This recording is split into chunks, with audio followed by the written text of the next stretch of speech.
प्राप्त हुआ। आपका बहुत बहुत धन्यवाद। मैं इसके पश्चात अपनी स्वीकृति प्रदान करेंगे। यहाँ सामूहिक अभिषेक करें गुरुदेव के श्री चरणों में और सानिध्य में, तो उनका भी हम धन्यवाद करना चाहूँगा। मैं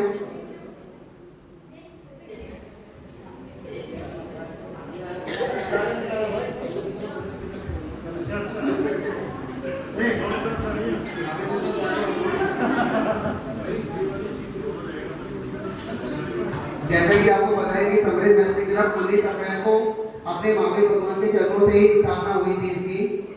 अभी हमने ये हमारा 7वां अभिषेक है जो हमारा इस बार बुधवार में हुआ है। इससे पहले 6 अभिषेक हमारे हो चुके हैं और इसमें काफ़ी हमारे साथी जुड़ भी चुके हैं।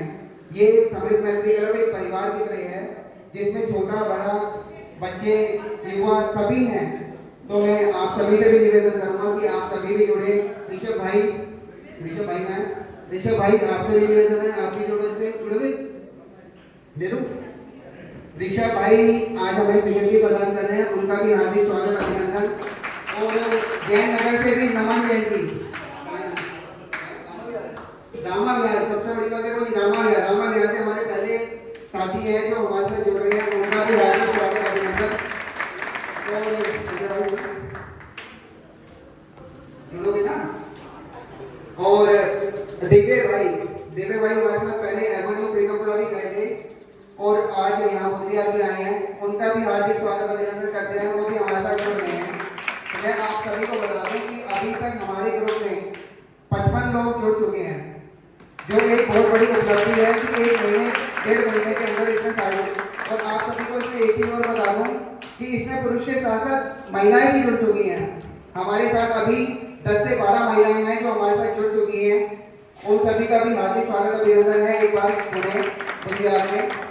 तो मैं ये कहना चाहता हूँ कि महिलाएं भी हमारे साथ जुड़े, उनके जाने की व्यवस्था हम करेंगे और हमारे साथ चलेंगे तो नए नए मंदिरों के दर्शन, अभिषेक, पूजा देखने का आपको सौभाग्य भी प्राप्त होगा। तो आप सभी से निवेदन है कि आप सभी जुड़े। हमने एक छोटी सी राशि रखी है जिसमें 2100 रुपए में हमने पुरुष के लिए राशि रखी है, जिसमें धोती दुपट्टा और टी शर्ट संस्था की तरफ से दी जाएगी। और महिलाओं के लिए 1100 रुपए की राशि रखी गई है, वार्षिक, एक वार्षिक राशि है, साल में एक बार देंगे हम। इसमें साड़ी हमारी तरफ से दी जाएगी, जो भी साड़ी वो पहनेंगे वो साड़ी की राशि कमेटी की तरफ से दी जाएगी। तो आप सभी से निवेदन है कि इससे जरूर से जरूर जुड़े। हमारे साथ जुड़ गई हैं, उनका भी हार्दिक स्वागत अभिनंदन करता हूँ मैं। और आपको बता दूं कि अजय जयंती भी हमारे साथ जुड़े हुए हैं, अंजन जी जो हैं वो भी हमारे साथ जुड़े हुए हैं। इससे बड़ी बात क्या होगी कि दोनों ही जुड़ रहे हैं। मैं उनका भी हार्दिक स्वागत अभिनंदन करता हूँ। देखो भैया, कपड़ों पे डिस्काउंट तो पहले हो गया। कपल पे डिस्काउंट है वो बाद में बताएंगे। राकेश भैया जुड़े हुए हैं, राकेश भैया भी जुड़े हुए हैं, भैया भी जुड़े हुए हैं, खुशहाल है, प्रमोद यहाँ पर देखिए, हम ये छोड़ गए हैं, यहाँ छोड़ के जाओ। हाँ लो, आपके सेक्रेटरी मिल गई। ये सामाजिक, धार्मिक, खेलकूद, मनोरंजन और इसमें सांस्कृतिक कार्यक्रम सब कुछ है। आप ये मत सोचना कि सिर्फ एक धार्मिक अभिषेक करने जाना है या पूजा करने जाना है। इसमें सारे कार्यक्रम होंगे, सांस्कृतिक कार्यक्रम भी होंगे, सामाजिक कार्यक्रम भी होंगे, जीव दया भी होगी, बहुत सारी चीजें हैं जो हम अभी आगे धीरे धीरे स्टार्ट करेंगे, लेकिन थोड़ा समय लगेगा, एकदम से सारी चीजें स्टार्ट नहीं हो पाएंगी। और मैं चाहूँगा गुरुदेव भी कुछ हमारे लिए बोले। ओम नमः शिवाय।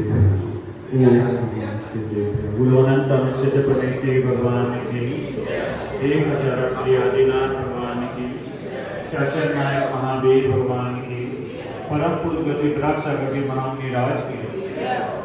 आवाज जयकारा तो ऐसी लगा रहे हैं जैसे कल का उपवास हो आज पाठने के लिए। और परम पुरुष पट्टाचार्य विश्व सागर जी महामुनि राज की, पर्वत मुनि राजों की, मुनि श्री विनोद सागर जी महाराज की महानुभाव। हम सभी भगवान महावीर स्वामी को शासक काल में विराजमान है। महावीर स्वामी से जिज्ञासा रखेंगे कि हे भगवान, पुण्य और पाप, पुण्य और पाप दोनों क्या है और किस प्रकार से हम इसको समझें। तो उन्होंने बताया हुआ है कि जब जो व्यक्ति के लिए पसंद होती है जो चीज, श्रावक के लिए और शावक, श्रावक के लिए यदि उसको मनपसंद कोई चीज प्राप्त हो जाती है तो क्या करता है वो? बड़ा खुश होता है ना, चेहरा पर मुस्कुराहट आ जाती है। और योगियों के लिए यदि योग मिल जाए, तो ध्यान साधना में तल्लीन हो जाते हैं तो उनका चेहरा मुस्कुरा, क्योंकि आप लोगों को क्या चाहिए? दैनिक चीजें। लेकिन जहां राग होता है वहां स्वाद चाहिए। किसी चीज से आपको पसंद है, उसमें टेस्ट आए तो ही खाओगे, तो नहीं आता है तो नहीं लेते हैं। लेकिन कुछ चीजों को हमें ध्यान रखें जिसका हम भोगने के बाद, मतलब खाने के बाद मन में हमारे पश्चाताप आता है, मन में पश्चाताप आता है, तो उसको खाने का सुख कैसा, कहां को सुख मिला है? यदि आपने गुलाब जामुन पसंद नहीं, आपको गुलाब जामुन पसंद नहीं, जैसे दीपक जी को कचौड़ी पसंद है और 5-7 कचौड़ी मिल गई तो बोला कि तो थोड़ा सा ही हुआ नहीं, और उन्होंने 2-3 और ले ली, तो उसके बाद उनके लिए प्रॉब्लम चालू है। क्योंकि एक लिमिट तक कोई भी चीज खाओगे कोई दिक्कत नहीं है, लेकिन लिमिट से आप ज्यादा खाओगे तो नुकसान तो करती है। फिर क्या करोगे आप? के बाद ना सुकून ना पड़े, सुख कैसा वोमिट हो गए, उस चीज को कोई भी पसंद नहीं करता, उस वक्त तो ना सुकून थे। जब भोगने के बाद गिलानी आ जाए तो सुख कैसा है? हमारे सुख नहीं दिया उसको, बात पहले खाए के बाद सुख लगा, आज तो बहुत अच्छा नाश्ता मिल गया, बहन जी का बर्थडे हर महीने में, क्या बोले बर्थडे आए, लेकिन खाने के बाद एक लिमिट में खाओगे तो कोई दिक्कत नहीं, लेकिन अति करोगे तो थोड़ी देर में दुख में कन्वर्ट हो जाएगा। जैसे कोई व्यक्ति, प्रोग्राम चल रहा था, जैसे पीयूष जी बता रहे थे भी कि इसमें किसी ना किसी प्रकार की एक्टिविटीज भी हो गई। तो अब एक एक्टिविटीज हुई जिसमें सभी लोग बैठे हुए थे, एक सम्मेलन भी चल रहा था। अब उस सम्मेलन में क्या हुआ कि एक पिताजी स्टेज पर बैठे बड़े आराम से वो देख रहे हैं, एक कुंडली कोई मैच कर रहा था, बोले हम तो फ्री हैं, हम तो बोले फ्री हो गए अपने बच्चे की शादी करके, अब बच्चे के में टेंशन नहीं है।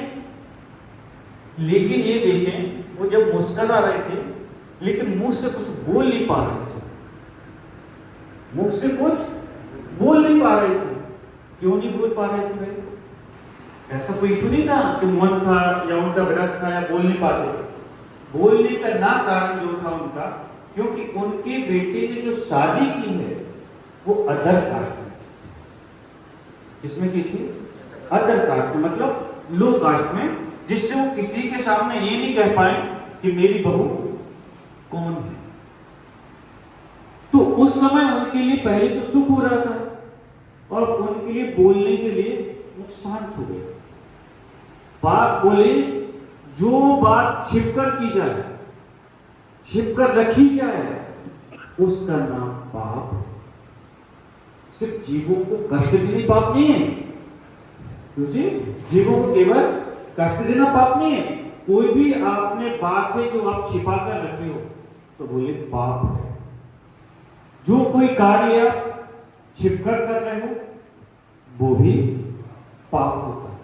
क्यों? आपने कोई कार्य किया, अब डर तो लग रहा है कि भाई कोई देख ना दे, तो भी पाप है। कोई कार्य करने के बाद आपको शर्मिंदा फील कि मेरे से कार्य हो गया, ये नहीं करना चाहिए था, ये भी बोले पाप है।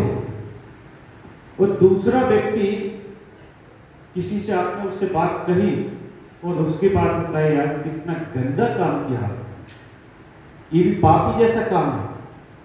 तो बोले वो भी पाप है। इन सब चीजों का नाम पाप है। लेकिन हमारे आप लोग डेफिनेशन क्या समझते हो पाप की? किसी जीव को मार दिया तो पाप हो गया, चोरी कर ली तो पाप हो गया, इनके अलावा भी है। अब बोले पुण्य कौन कौन से है? पंचकल्याण किया तो जैसा कि आपने अभिषेक किया ना।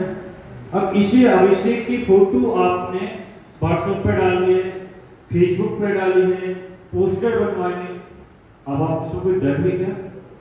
नहीं है ना, खुलकर भेजोगे, सबको बताओगे भी।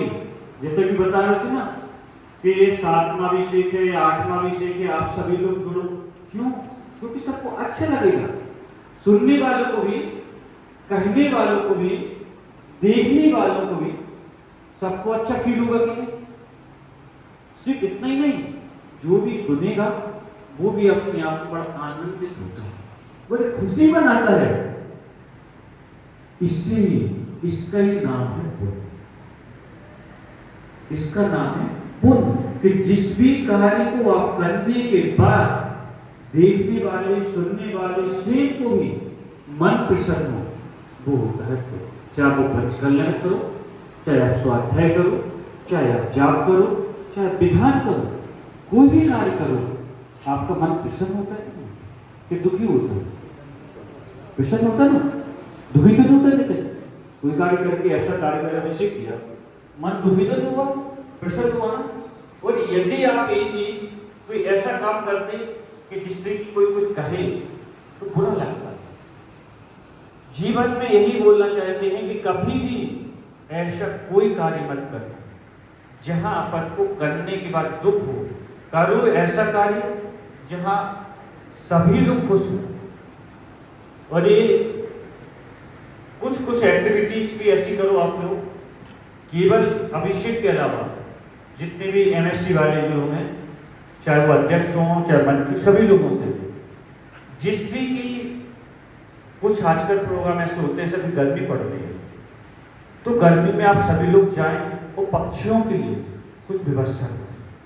कुछ गरीब लोग हैं जिनके लिए व्यवस्था करो। उससे क्या होगा कि सोशल वर्क भी हो जाएगा। तो कुछ लोग अभिषेक की ओर जुड़ते हैं, कुछ लोग सोशल एक्टिविटीज में भी जुड़ते हैं, वहां पर उनको इंटरेस्टेड है।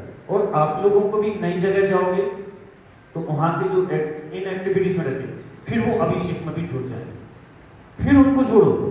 तो आदमी आजकल क्या है, कुछ लोगों की ऐसी इच्छा रहती है कि हम सोशल वर्क की ओर जा रहे हैं, तो उनको भी जोड़ो, कारण हमारे पास वो भी चीज है। फिर वो धीमे से आपके अभिषेक में भी जुड़ जाएंगे।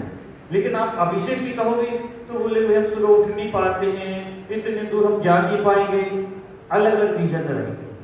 तो इस प्रकार से भी, या फिर कोई बिहार है किसी मुनिराज का, कोई अपने नगर में साधु आ रहे हैं या कहीं पर कोई बिहार चल रहा है, तो उसमें भी आप एक्टिव, तो किसी की रुचि उसमें होगी तो वो भी आपसे जुड़ेंगे। और महिलाओं को भी, ऐसा नहीं सिर्फ जेंट्सों के लिए, महिलाओं को भी सहयोग रहता है।